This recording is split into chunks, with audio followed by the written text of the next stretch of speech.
videos. And not only that, there is a list of all of the local beekeeping associations in the state. We have over 60 now. And so then here's my next piece of advice. Go to a beekeeping association meeting for at least 1 calendar year, preferably 2 or 3. If you have never had hives before, learn what you are signing up to do before you spend a single dime on beekeeping equipment or bees. In other words, make a commitment to understand the language, to understand the biology of the hive through the full calendar year, because every month it changes. And so that is my best single advice to you before I even start this, is to become a member of KSBA, watch those 6 beginning beekeeping videos, and then start going to beekeeping associations. Typically, those dues of these beekeeping associations are only $10, $15, and spend your money on education before you buy equipment or bees. Things have changed in a great way since I was helping my grandfather. We have different types of hives. This is a polystyrene hive. It's much lighter than wooden hives. You know, we have smokers. Now we even have smokers, like you can like plug in the smoker. You don't have to actually learn how to light it, which is always which is a sticky wicket for some people. But this is let's start there. All right, let's start there. Second step. Second step. Now, Joni Nelson and her team, which I'm a part of, there was a shout out given to them. There is a grant called Farmer Education Assistant Grant, right? This can help offset cost or registration or mileage to a learning opportunity, say a beekeeping conference or a beekeeping school. There will be quite a few of those in the spring. So this is another place to start, right? Notice I'm emphasizing education, right? Start with education. And we do have some funds to help offset your education. And so that information is here. This particular pool of funds is not well known about. Compared to the beginning beekeeping grant, which I administer, we routinely get about 20 applications for this pool of funds. We'll get 3 for this. So you increase your chances of getting it funded when you don't have as much competition, right? And furthermore, you want the education first. Right? That, to me, is the way that things should be done. Anyway, having said that, all right, let's jump into this. I had been the state apiarist. I joined KSU and Joni's team in February as the beginning beekeeping grant coordinator and autoclave coordinator, and I love it. I just love it. And one thing that I mentioned, this farmer education, the way that you find our funds and our grant, you go to Kentucky State University Small Scale Farm, and then here are, oh Lordy B, this is a new tool for me.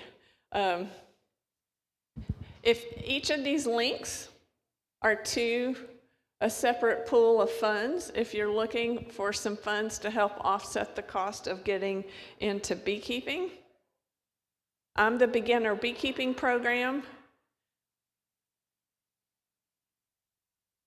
and this will bring up the online application, okay? This will bring that up. Now, this is a baby grant. This is a mini grant.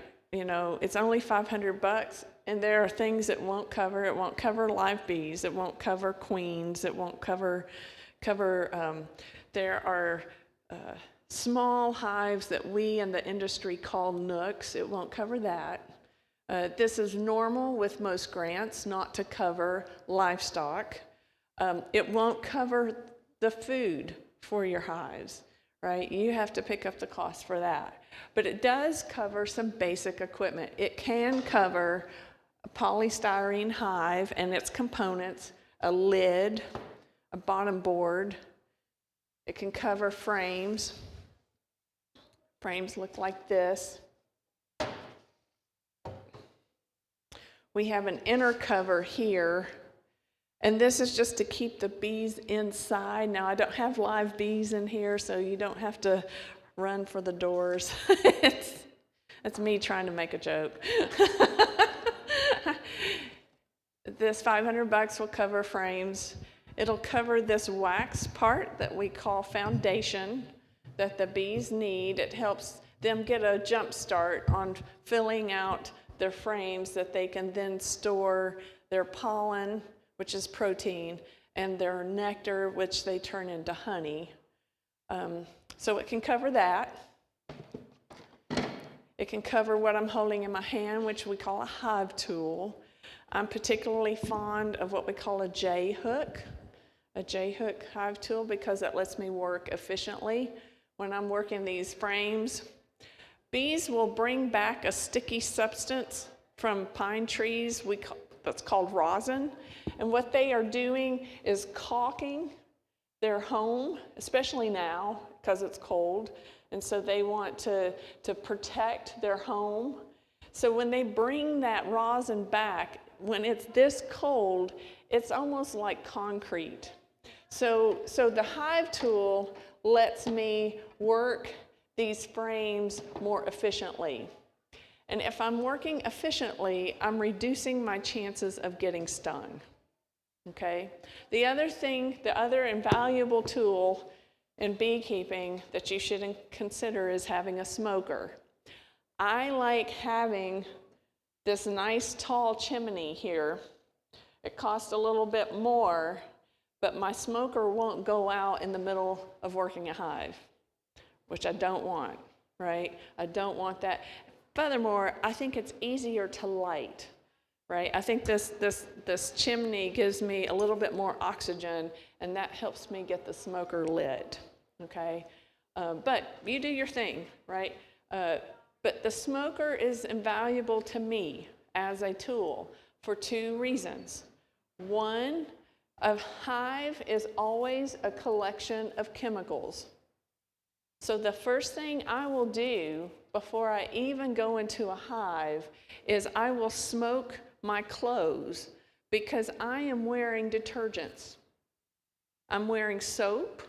I'm wearing perfumes. I'm washing my hands. I'm brushing my teeth with chemicals. I'm washing my hair.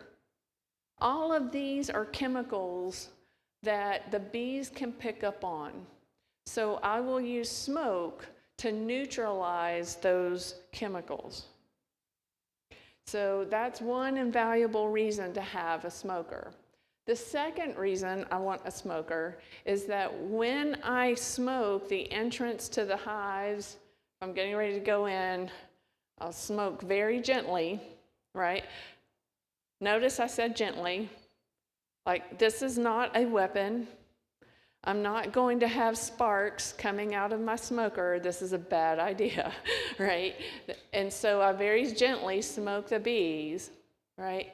And that smoke then prompts them to actually eat honey.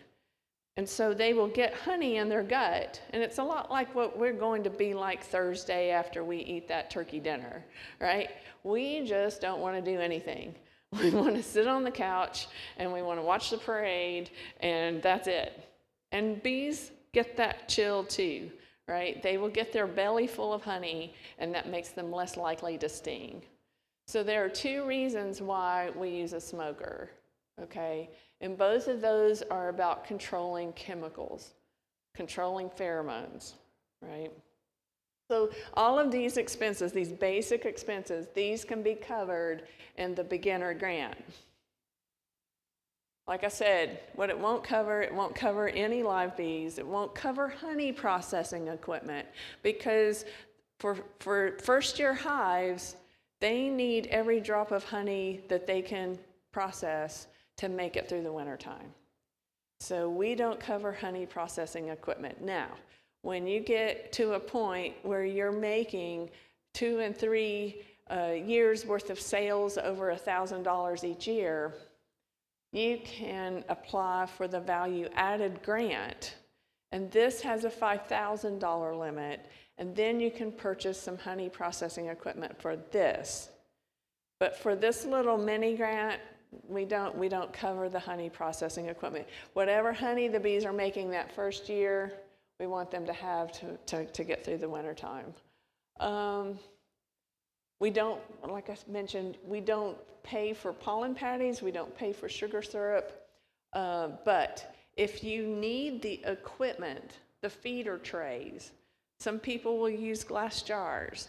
Whatever it is that, your feeding equipment, we can cover that. We just can't cover the food. And that's a USDA thing. We will be audited. We know it. And so across the board, USDA does not pay for food unless it's an extreme example. You got a blizzard out in Wyoming and, it's 10 feet high and nothing can eat. USDA will cover that. They will cover the cost of getting food to cattle and to bees and everything else. But typically Kentucky we don't get that kind of weather. So let's see, other considerations before you get into bees. And people, I've been in this now close to, well, okay, it's frightening to say it, close to 28 years. Know if you are allergic or not, which sounds crazy because you would think you would know if you were allergic. And I have had people buy hives and all of a sudden they get stung and then they're in the emergency room and they have not realized that they are allergic. So consider having an EpiPen. If you don't want to pay the money or your doctor won't write you a prescription for an EpiPen, you can get liquid Benadryl in the children's section of your pharmacies. Have something, just in case. People just aren't that rural anymore, and they may genuinely not know if they have an allergy or not. And, like I said, before you get into this, think about this. Who are you around? Are you around elderly people who may have difficulty getting inside if there's a swarm? Are there dogs tethered outside who may not be able to protect themselves? True example, I had a friend who was big time horse people, and horse people are their own demographic, right? And little fat pony was tethered, and he would get stung whenever husband would go out without a smoker, work his bees, and there would be these huge welts on the little fat pony. And she was not happy, and it was just, marital relations were quite tense there for a while.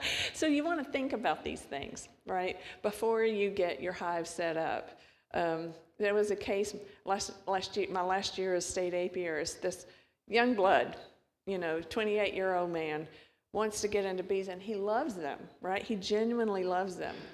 But he lives inside city limits. And he put a hive on the fence row of his neighbor who was 70 years old and used to sitting out on her front porch.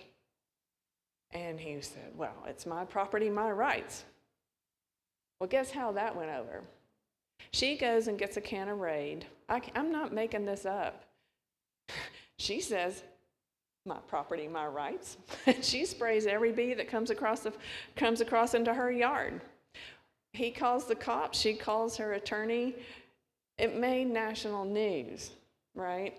So, and this is totally avoidable, right? This is totally avoidable. I like to quote Wendell Berry, who says, love the neighbor you have, not the one you wish you had.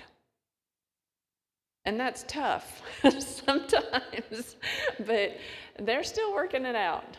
So consider allergies, consider your neighbors, consider, livestock, pets, things like that. And then you can think about making your shopping list. So what you need to get started, you need a hive tool. I prefer the J-hook tool. It's a little bit more expensive, but it helps me work more efficiently. You need a smoker. I think you need a smoker. There's the young bloods out there who don't know how to light a smoker, and so they tell themselves they don't need a smoker. I find this to be irresponsible, but that's me, that's my opinion. You need a veil.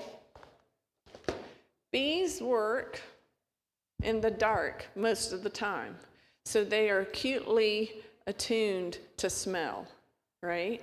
Because they have to be able to smell pheromones, right? So one thing that they can pick up on is carbon dioxide when you are exhaling. So you want something to cover your mouth and nose. I never worry too much about my elbows, about my legs, or anything like that, but I want a good veil, right? I happen to like the round veils, right? I find that they keep the veil off of my face, whereas some of the other designs can tend to be right up on my cheeks, right? But I really want this area protected, because that is what the bees are going to go for, just simply because they can pick up on these chemicals so much more acutely than we can, right? Because they do live in the dark. So you do need protective equipment.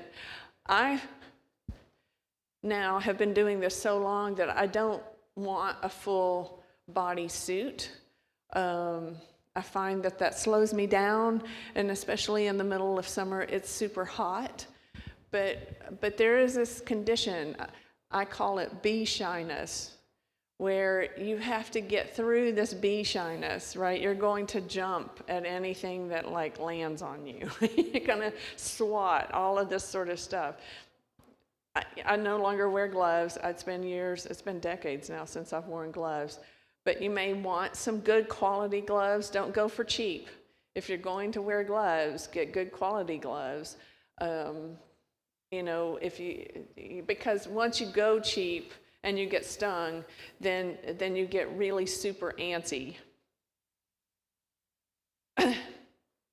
So my point by showing you this, and then giving you examples of what I use, is this.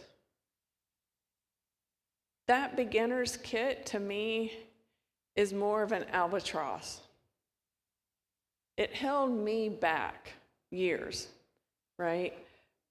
Think about, for instance, that helmet, that pith helmet, it moves on my head, so that would create these little openings for bees to get into my veil, right? So try on your jacket and make sure that it's secure, that there is no, that there's no ability for bees to crawl into your veil, because once they get inside this veil, you're panicking, right?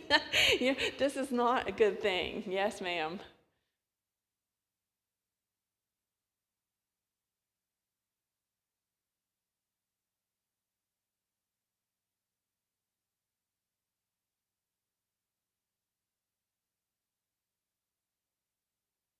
Oh, sure. Yep, they sting. And I don't mind that. As crazy as that sounds, it's not the best feeling when they're walking up your legs. And when we were in Hawaii, of course, a lot of, well, I won't even go there. That's we don't have time. But this is, it's here that turns me into a head case, right? I mean, I kind of expect sometimes to get stung, but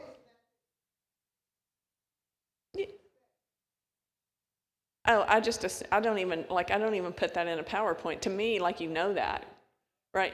If you have to be told that, I'm not sure you should even be in here. if you have to know that bees sting, and that at some point you will be stung. Yeah, of course, right? And that's why I'm saying, have your EpiPen if you don't know if you're allergic or not, or Benadryl or something. Know what your risks are before you spend money. Because let me tell you, I have seen people buy 10 hives and all of a sudden they're allergic. And they have to get rid of them then, yeah.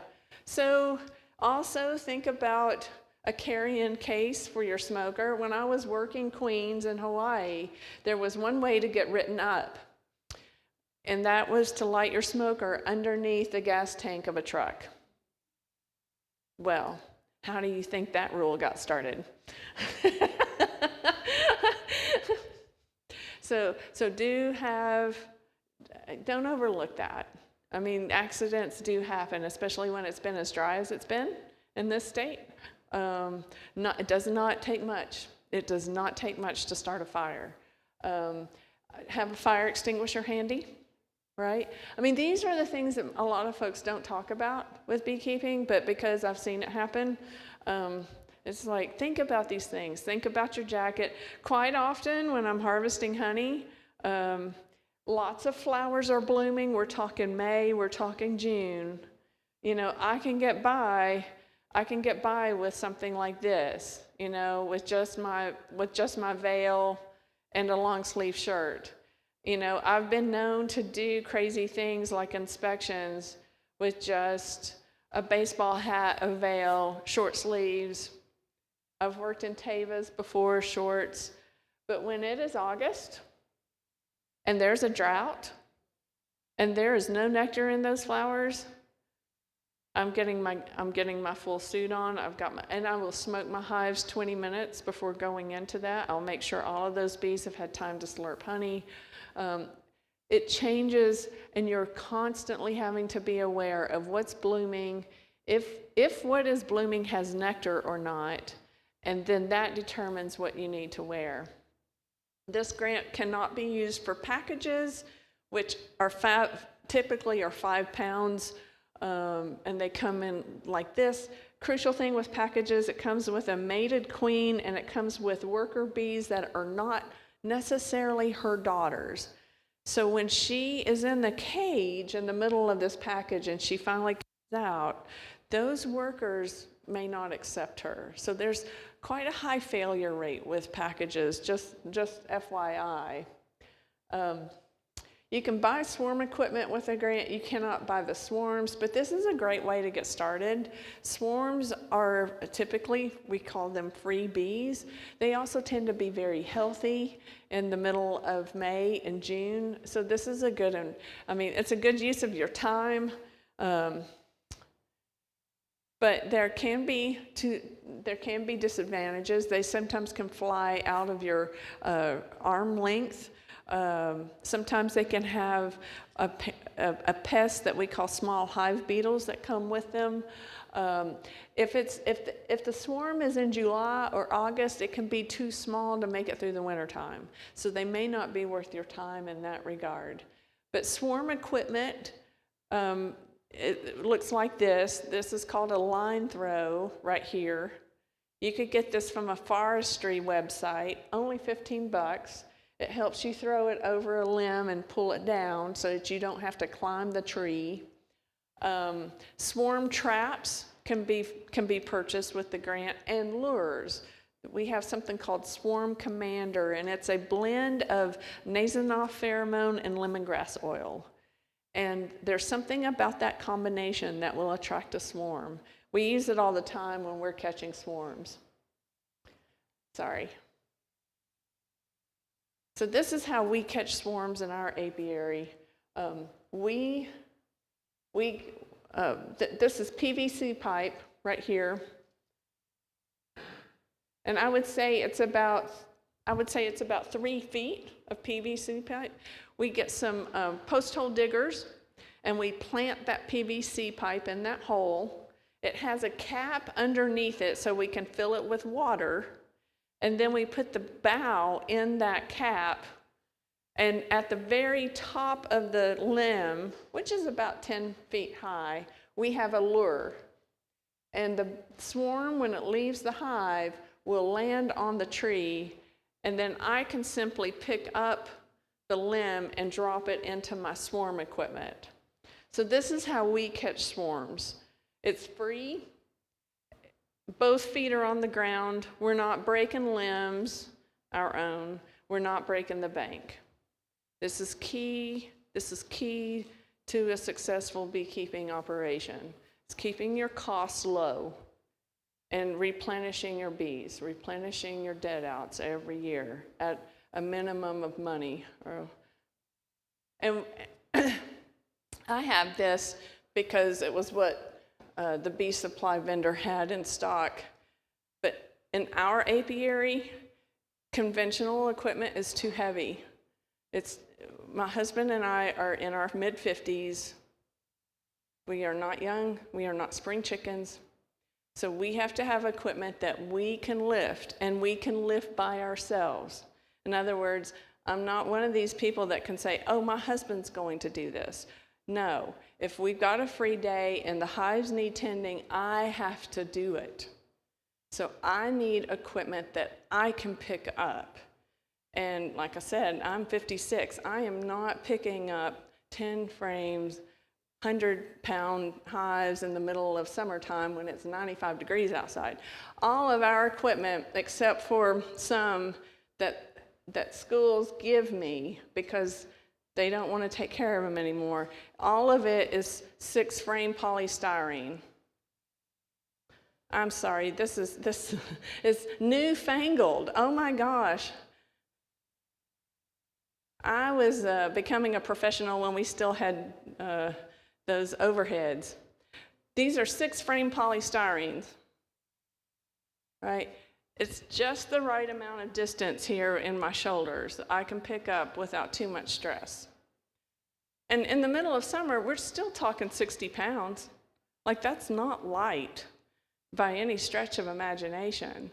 So the point here is spend some time picking up equipment, figuring out what really works for you, right? And approaching it from the perspective as you are going to be the beekeeper, not your husband, not your next door neighbor, not, you are the one that will be responsible for this. We always have to check for parasites. This is a Varroa Easy Check. The grant will cover that. It's only $25, I think. Very easy to do, but you do need to control these populations. And that's crucial. If you're going to be a beginner beekeeper, people, you will have pests. You will have parasites. This is as much of a piece of livestock as a cow or a pig or poultry, and there is nothing that says that they have to stay healthy all the time. So you are going to have to learn what types of parasites impact your bees, right? And varroa mites are a big one. Small hive beetles are a big one. Small hive beetle control, you fight this one on 2 fronts. You fight it inside the hive with traps. You fight it outside the hive with salt or diatomaceous earth. None of these are exceptionally expensive, especially if you're considering, the cattle industry or the horse industry or any other thing like that, but it does need care. Your bees will need care. And you do need to think about getting into them every so often. So this is a small-scale farm grant. All of these that I've shown you are out on the KSU table in the front foyer as you walked in. And there are other grants, including some here with the Farm Services Agency, which is the table right outside this door. And these grants can help you get pollinator habitat into your area. Anytime you have more flowers, this is going to mean less work for you. Each hive needs 252 million flowers throughout a full calendar year. So that's another thing that you should do before you buy your bees. Take a hard, realistic look at your area. Do you have enough flowers to keep bees alive? If you don't, you're going to be mixing up a lot of sugar syrup.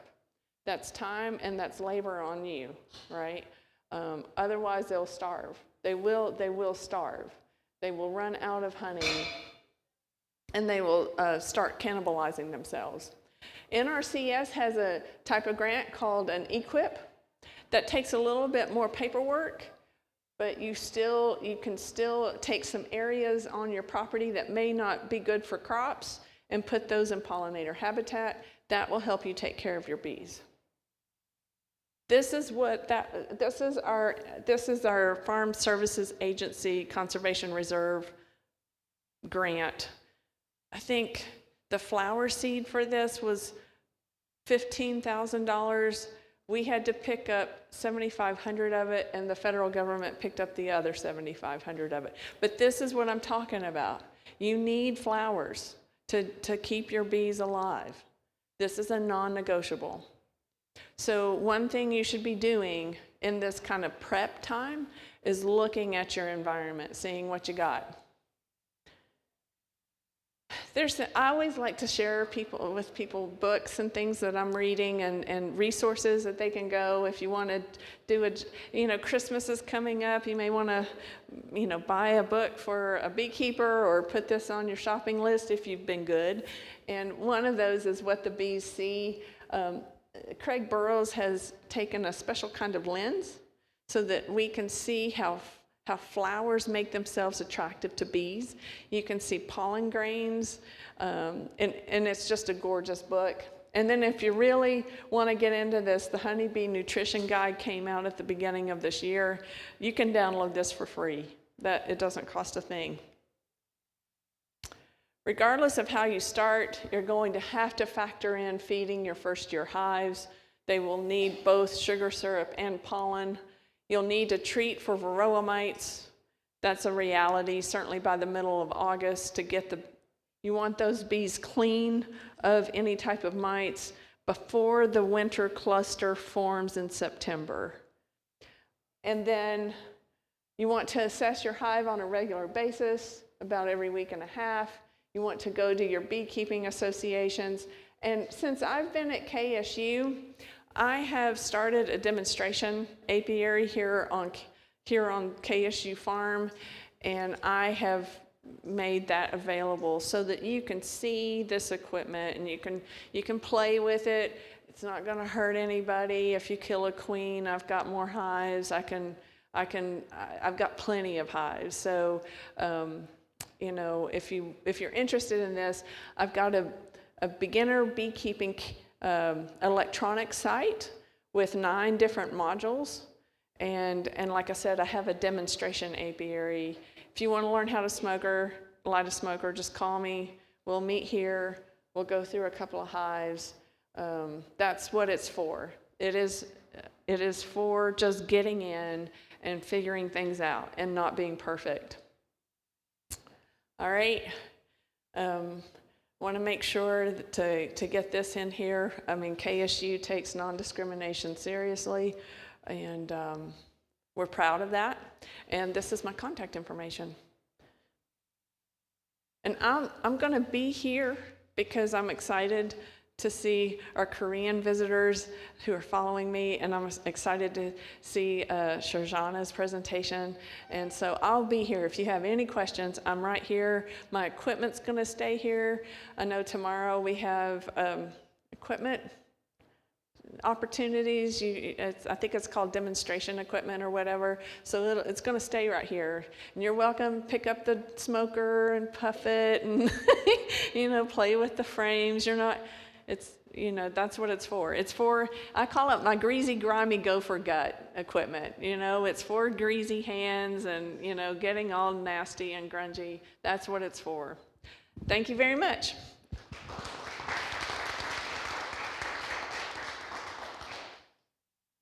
Any questions? Everybody ready for a break? All right.